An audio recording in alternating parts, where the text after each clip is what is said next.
Greetings everyone, this is Bakar Korvi from TFT Perspective, and I'm going to discuss the recent visit of Lieutenant General S.M. Kamrul Hassan, the Principal Staff Officer of the Armed Forces Division of Bangladesh to Pakistan. The appointment may seem confusing, but I'll just go through what are the duties of the PSO of Armed Forces Division. Why is so important? Because he is the linkage between political leadership and the military leadership. And when it comes to the Prime Minister of Bangladesh or the Chief Advisor, in case of Mr. Yunus, then he is his principal staff officer who advises him on all the defense related matters and also passes on the instructions to the armed forces.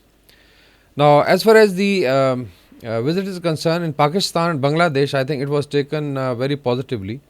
If you look at social media, there were a lot of stories of camaraderie, of brotherhood, and definitely burying the hatchet of the past and then joining as brothers. I think the most worried element within South Asia was India, its leadership, its media. They were crying hoarse that actually sky has fallen. And then there was also some pep talk coming from Afghanistan. Just imagine they were also worried that why there is a cooperation between two Islamic countries. Looking at the overall potential of Pakistan and Bangladesh in demographics, just imagine if Pakistan is 250 million and Bangladesh is also 200 million plus. So we're looking at a huge chunk of Muslims living in these two countries, and then you combine it with Muslims living in India, which is again like 250 million to 300 million. So this is almost 750 million people. But looking at Pakistan, Bangladesh, then combining their economies, their military size, and their potential in so many other fields, the human resource. This can be a big game changer, and it's not only going to be restricted to military cooperation, but also going to be, I think, collaboration in other fields. We've seen Pakistan's Federation of Chambers and Commerce visiting Dhaka recently, signing an agreement for enhancing the business ties. Now we have our Deputy Prime Minister and the Foreign Minister, Mr. Sagdar, going to Bangladesh, I think in first week of February. So it means that the thaw is not only melted, or let's say we have a thaw in the relationship, but also the relationship is going at very fast pace. Now coming back to General Kamrul Hassan's visit, he met the Chief of Army Staff, the Chairman Joint Chiefs of Staff Committee, then the Air Chief, and I'm sure they exchange a lot of pleasantries, and then decided to basically work together in a number of areas. I'll just come to that part of what is the potential of the joint defense and security collaboration at the end of this video. But first, let's look at what is the principal staff office in Bangladesh. You have an army commander, you have their naval chief, and you have an air chief. But when you look at the PSO, Principal Staff Officers of the Armed Forces Division, basically it's a ministerial level joint forces headquarters under Chief Advisor's office, and this was established long time back. And if you look at General Ziaur Rahman, then he strengthened it, and General Hussain Mohammad Rashad actually turned into Commander in Chief's office, something like that.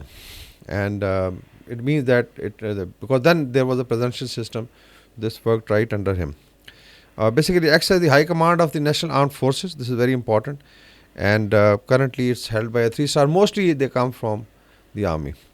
The PSO is also basically a chief advisor's main, let's say, principal staff officer. He has his own assistants from all the 3 services, and then of course under his direct supervision and guidance of the chief advisor, he has the authority, direction and control over all operational administrative services. This is, I think, very, very important. So he also, as per government notification, performed the duties of full-fledged secretary with full administrative and financial authority as that of a secretary in any other division. So it means that it is something which actually connects the political leadership and the military leadership. So all the instructions coming from the Prime Minister or Chief Executive in this case, I will go through the PSO, and he has, I think, financial authority also, which makes it very, very important. So in any case, since they don't have a chairman, Joint Chiefs of Staff Committee or Joint Staff Headquarters in that sense, so the Armed Forces Division acts as that, and that's why his visit, because then He was supposed to meet all the three services people here in Pakistan, and then, of course, discuss. So it started with Chairman Joint Chiefs of Staff Committee, and then the Army Chief and the Air Chief, and maybe he has also met some officers from the Navy as well. I think if you look at reaction coming from India, it was justified because India not only, I would say, controlled the security policy of Bangladesh, the foreign policy, and the economic policy, but also intervened a lot. There are still reports coming, and we have interviewed Professor Shahidul Zaman. We had, I think, two podcasts, and I think he's the one who raised the issue or who suggested that now is the time that Pakistan and Bangladesh should be collaborating in the security domain, and both militaries have to come together because there is definitely an asymmetry in the size because Pakistan army is much larger. But if you look at Bangladesh now with 10 divisions, and I'm sure a couple of armor brigades, a very good air force, and they have one of the best pilots. You can have the history of Alam, and then you had Bangladeshi pilots actually taking part in Arab-Israel war in 1967 and shooting down Israeli aircraft. Saiful Azam is, I think, is a huge name, and he's a hero on both sides. Then you come to the Navy also, despite its size, I think in terms of training they are very good. And fortunately, I had the honor of getting trained in one of their defense institutions, so it was a pleasure. And I know that Bengali officers are second to none. Now, coming to the reaction coming from India, on the if you look at the Indian media, they were crying hoarse. They were very happy when there was tension between Afghanistan and Pakistan. They are also trying to now instigate. But when it comes to Pakistan, Bangladesh, because India thinks that is their backyard, and there should be total control of India. And that's why I think it took more than a decade for a senior military officer from Bangladesh to come to Pakistan. Despite that, we had, I think, quite good relations. But that's the kind of check that India, because of the fear factor, because they knew it when these two brothers who may have had problems in the past, we sit together, it's a blood relationship, it's a brotherhood. They're going to naturally get attacked, and that's, I think, the nightmare of India which has come true.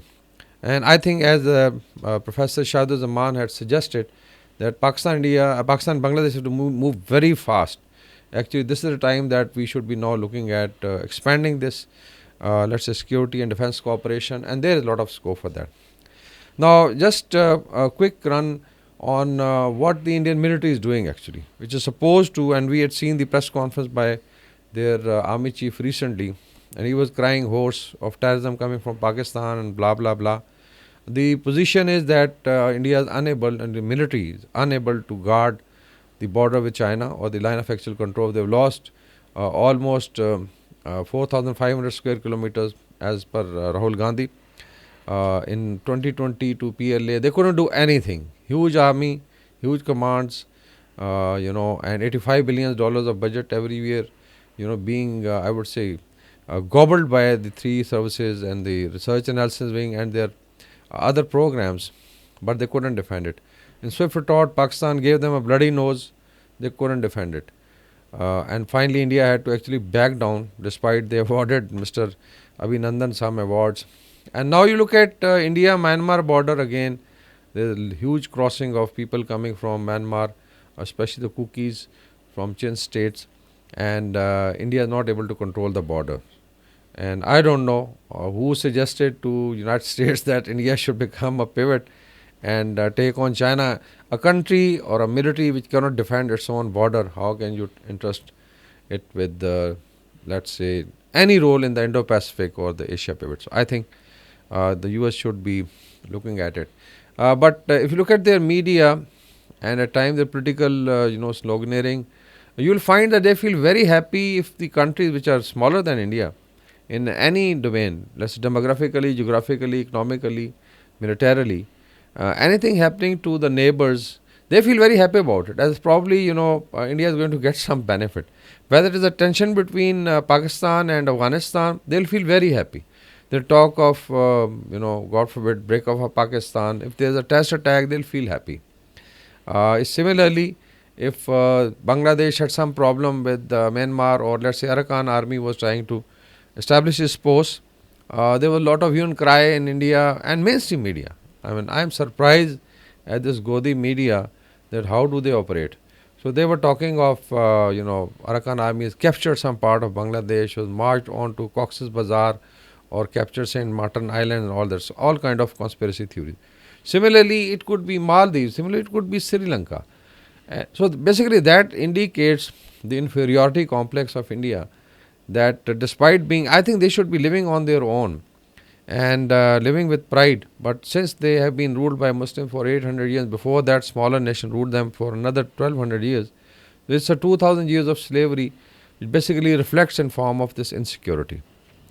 So I think Bangladesh and Pakistan, when you come to the military cooperation, there's huge potential. One is the regional security, which I think Chief of Army Staff also mentioned, that we can work together.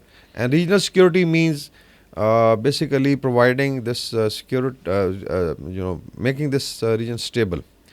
For instance, if Bangladesh feels that they have problem in their eastern neighbor, whether it's India or Myanmar, or their western neighbor again India, or in the Bay of Bengal, there could be collaboration. So I think if both countries jointly work together, one of course it is very natural. We are two brothers. The other is that it actually economizes your effort. Then is, I think, checking Indian hegemony. This is my own suggestion, that like India was becoming part of this Indo-Pacific and a framework. I think Pakistan and Bangladesh can develop a framework within Indian Ocean. You could have joint exercise in the Bay of Bengal and North Arabian Sea. So both navies can protect piracy as well as look at their national interest. And Bangladesh, is a huge exporter of garments and information technology, and we found that there are gas reserves. There's a huge potential. Excellent human resource. The only thing is they need an outlet. Then, of course, is joint defense production, whether it could be armed for AFVs, it could be APCs, it could be small arms, it could be artillery, ammunition. Same is, then I think it can be upgraded to like Pakistan has some expertise slightly better than Bangladesh in aircraft manufacturing. There's also a discussion going on that probably Bangladesh is interested in GF-17 Thunder, which is being produced in Pakistan China joint venture, and definitely China has itself a very good relationship with Bangladesh. So there I think we can go into joint production. On the naval side, we have Bangladesh having expertise in some shipbuilding, and then Pakistan's basically Karachi shipyard and dockyard can help. So both can collaborate. There could also be joint intelligence sharing. If you look at the distance, India being in the center, this was also, I think, a critical point in 1971 war. How do you look at for instance, we'd like to know what is happening in the northeast. Let's say, what's Eastern Command doing? What's their Navy doing? What is happening in Nicobar and Andaman Islands? So Bangladesh can definitely help. And same is to Bangladesh commercial shipping passing through, let's say, Strait of Hormuz or Bab el Mandab, where Pakistani task forces are there against piracy. So there is a huge, I think, potential. Then, of course, Pakistan has slightly better capability in terms of satellites, and definitely in terms of drones could be another, I think, a good area. Pakistan has its own indigenous drone, and then we can even collaborate with countries like Turkey. I think they'll be very happy to support both Islamic countries. Then I think if you develop, I think, strategic partnership to a level where there's a confidence, then probably we can talk of a missile shield also. Already Pakistan's system like Shaheen 3 system covers up to Andaman Islands. So in case Bangladesh needs umbrella cover of any kind of missile, same is true for surface to air defense systems. And maybe at some stage it's the nuclear umbrella. It's just I think long shot. So all told, I think huge potential, a very good start, but I think we need to move even faster. And I would like to actually appreciate people like Dr. Shahid Zaman, or the Bangladesh top leadership, including the Chief of Army Staff and Lieutenant General S.M. Kamrul Hassan, the Principal Staff Officer of the Armed Forces Division, for knocking Pakistan's door, coming and having their stay and working as brothers. I think there was a conspiracy theory by a lot of jokers like General G.D. Bakshi and Gaurav Arya in India, and so many others. There's some Colonel Raina from Research Analysis Wing. You have Sushant Sirin, Smita Prakash, and these jokers were, always talking that there could be. Basically, they were saying that Indian army and military could fight on two and a half fronts: China, Pakistan, and terrorism. And then General Bakshi said that maybe Bangladesh opens the third front. So Godi Media, Bakshi, and Gaurav Arya, yes, the third front is open now. Take care. Thank you very much.